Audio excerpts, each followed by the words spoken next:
자, 투데이 핫이슈 인터뷰 시간입니다. 쌍용 자동차가 2009년 이후 12년 만에 다시 법정 관리에 들어가는 게 유력해졌습니다. 지난 7일 예병태 사장이 사퇴를 한 것은 쌍용차와 미국의 자동차 업체 HAAH 오토모티브 간의 매각 협상이 완전히 결렬됐기 때문이라는 그런 해석도 나오는 그런 와중에 쌍용차는 또다시 법원의 판단에 회사의 생사를 맡기게 됐습니다. 박홍준 모토그래프 자동차 전문기자와 관련 내용 나눠보겠습니다. 자, 박홍준 기자님 안녕하세요. 네, 안녕하세요. 네, 자, 비운의 기업입니다. 주인이 4번 바뀌고 또 법정 관리를 눈앞에 둔 기업이죠. 쌍용 자동차. 매각 협상이 오갔던 HAAH 오토모티브가 만약에 쌍용차를 최종적으로 인수를 하지 않게 되면은 쌍용 자동차의 미래 어떻게 되는 건가요? 네, 일단 우선 협상 대상자와의 협상이 결렬되는 거기 때문에 당장 법정 관리는 불가피합니다. 이 법정 관리 하에서 구조 조정도 당연히 불가피하고요. 이 법원이 이번 주 중에 법정 관리 여부를 결정할 예정이기 때문에 좀 지켜볼 필요가 있습니다. 굳이 최악을 따진다면 2009년 이후 12년 만에 제2의 쌍용차 사태가 발생할 수 있다는 우려가 나오는데요. 인력 구조 조정에 따른 노사 갈등 요인이 있거든요. 쌍용차 노조는 지난 10년간 파업 없이 임금 협상을 잘 해왔다는 평가를 받고 있고 사측에도 적극적으로 협력해왔기 때문에 저항은 더 커질 수밖에 없습니다. 일단 그나마 다행인 건 일부 기업과 사모펀드에서 쌍용차 인수를 노리고 있다는 겁니다. 다만 경영활동에 좀 제약을 받는 것은 물론이고 기업 신뢰도에 금이 갈 수 있다는 문제점이 있고요. 이 과정에서도 수익성 확대를 위해서 인력 축소나 구조 조정이 진행될 경우에 브랜드 이미지 차원에서 타격이 갈 수 있다는 문제점도 내재되어 있습니다. 쌍용 쌍용차가 이제 1954년도에 설립이 그때 됐는데 그 다음에 이제 66년간 여러 차례 위기가 있었잖아요. 네, 지난 위기 상황들을 좀 간단하게 정리를 좀 해주시죠. 네, 오프닝에서 말씀하신 것처럼 4번이나 주인이 바뀌었습니다. 하동환 공업사로 시작한 이후에 쌍용그룹으로 넘어갔고요. 이 쌍용그룹이 IMF 위기를 맞으면서 대우자동차로 쌍용차를 넘겼습니다. 그런데 잘 아시듯이 대우그룹이 도산함에 따라서 대우차에 있던 쌍용차도 매각이 됐는데요. 이 과정에서 삼성이 인수를 할 거다라는 논의도 있었지만 2008년 논란이 됐던 쌍용차 사태, 이 사태를 촉발시켰던 상하이 자동차로 넘어갔고요. 쌍용차 사태를 거친 이후 법정 관리를 거쳐서 다시 인도의 마힌드라 그룹에 인수돼서 지금에 이르고 있습니다.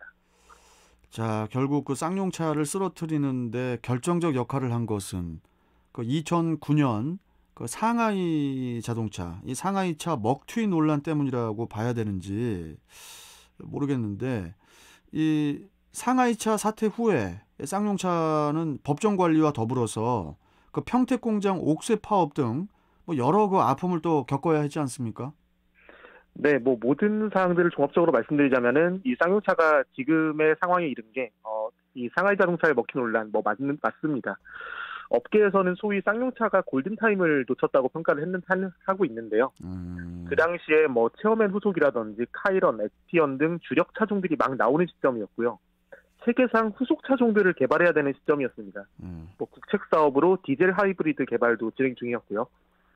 그런데 이 사업에 투입된 자금이라든지 관련 기술이 상하이 자동차에 이제 쭉 빨린 거죠. 자금이 없었던 겁니다. 상하이차가 예정대로 수천억 원대의 이 투자를 집행했다면 정상적으로 진행됐을 프로세스였는데 이 약속이 지켜지지 않은 게 너무 컸습니다. 그러니까 굳이 비유하자면 한창 키가 클 시기인데 제대로 못 먹은 거죠. 네, 그나마 어려운 상황에 출시했던 코란도 C가 흥행에 성공했고 개발 중이었던 티볼리도 성공하면서 재기의 발판을 마련했던 겁니다. 그 다음에 이제 이후에 2011년도에 인도 마힌드라 그룹이 이제 쌍용차를 인수를 하고 소형 SUV죠. 티볼리가 흥행을 하면서 쌍용차가 이제 좀 안정을 찾는 듯 했잖아요. 네. 그런데 또다시 법정 관리에 들어가게 된 거지 않습니까? 네, 맞습니다. 어떻게 위기에 빠진 이 쌍용차를 구해줄 기업이 지금 아예 진짜 없는 겁니까? 지금 소위 말해서 이 플랜 B로 대두되고 있는 회사가 있긴 합니다. 플랜 B요? 네. 이 경남을 경상남도를 지역 기반으로 두고 있는 에디슨 모터스라는 회사인데요.